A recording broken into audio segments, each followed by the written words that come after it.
Hello Kindred Longevity Lifestyle Designers, this is Govin here with secretsoflongevity.com. I've been a long time meditator. I literally started it when I was 14, 15.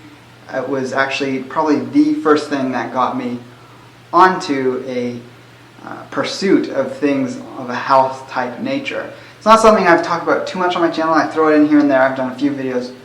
It's been quite a while now since I've done one specifically on any type of meditation. But I wanted to touch on the subject again and really just talk generally about how profound it can be for one's well-being, one's health, one's stress levels, one's ability to just be present and experience life in a different way than it's actually quite hard to put your finger on how to describe it to someone who isn't used to this. But you could almost compare it to someone who never exercises and takes up exercise and then can't live without it because they know how good it makes them feel. It's a similar thing, but it's different than exercise. It does a similar thing in that it helps you process sort of stagnant, emotional, mental, I might use the term energy, but some people wouldn't identify with that, so I guess just these feelings and thoughts that we sort of feel we get caught in these cycles. A lot of people find that exercise helps them break out of that, and of course meditation can do something very similar. What I find most profound with meditation is that what you don't get from exercise, because it's very vigorous and external, when we get to go internally and really just be still with our body, it's almost like all these processes that, if you could describe, our cyclical thoughts and just the way our mind works, as that starts to slow down, parts of our body that we weren't aware of just start to slowly release tension and relax in ways that you can't understand how they work until you experience it. So through, slowing down the breath, having more even breath, just being aware of the moment and what comes up. Basic meditation isn't about getting a completely blank slate. That comes way down the road in terms of developing oneself to be able to get into that state.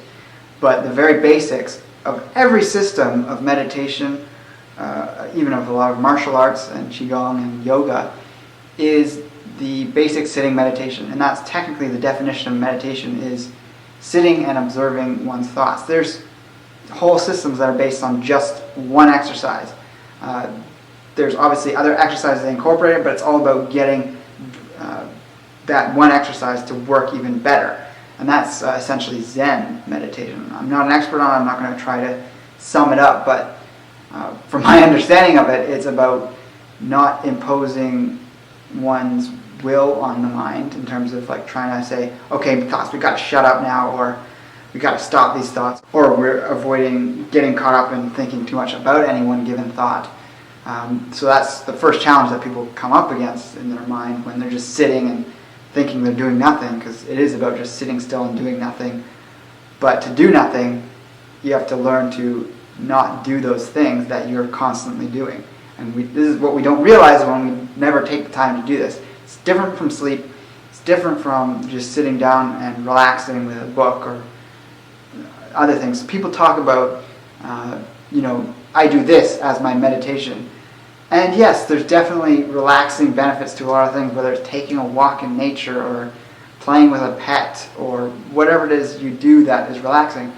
But if we're talking about meditation as having these specific things I'm talking about here, of being able to do something unique that you can't get from other things, yeah, you could say there's walking meditations that are specific of being introspective like that, or there's lying down meditations. Those could be comparable, but if we're just talking about basic seated meditation, it's profound, and I'm going to keep repeating those words, how it can release these micro-tensions in the body.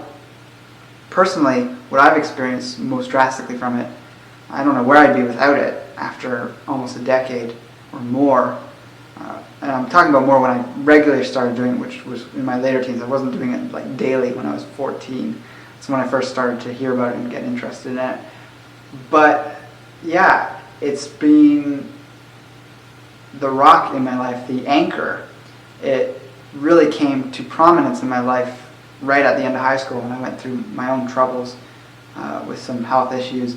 And that, as that developed, that practice developed, and it's something I strive to do every day, and the days that I don't do it, I feel it. It's like not getting exercise in.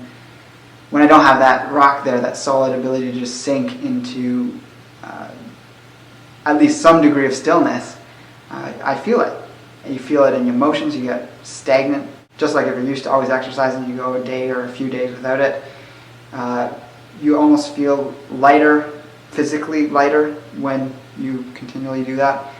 And you just feel calmer. You can roll with the punches, so to speak, of life with greater ease. And you know, the science on it, which I'm not going to give references for, there's tons of information out there. Even just looking at the Wikipedia article on the research of meditation, you see dozens of references. It's being researched more and more.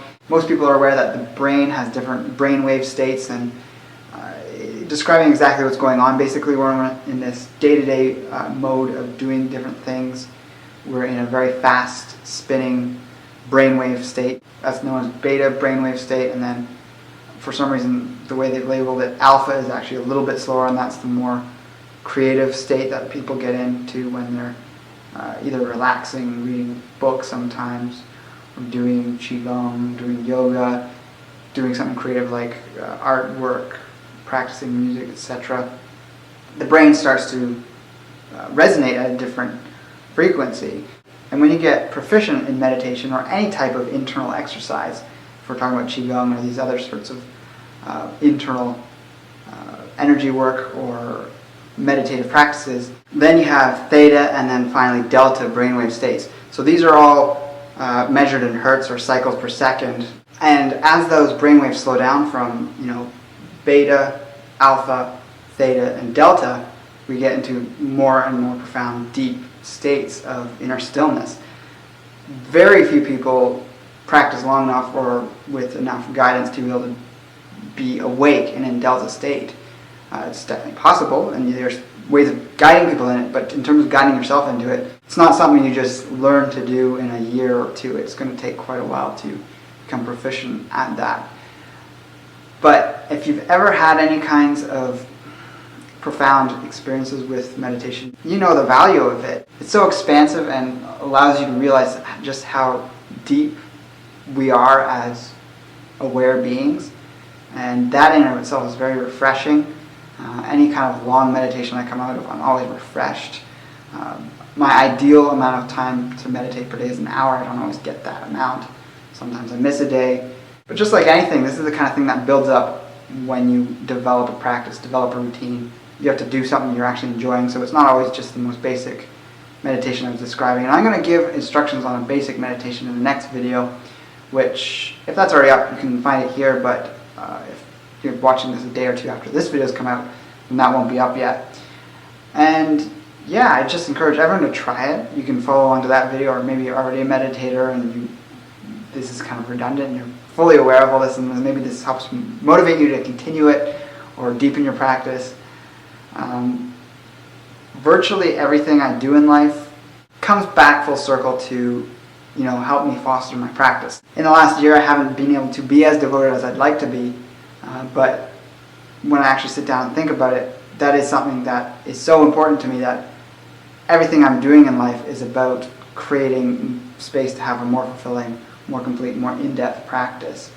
And that's just my spiritual feelings that I get from that and the benefits I get from that. And that doesn't have to be everyone's motivation. It could purely be for health reasons. It could purely be for getting over certain illnesses. It's extremely beneficial for various types of mental illness. In those cases, especially with really severe things, then it might be advisable to work with an instructor, but it's pretty difficult to do meditation improperly.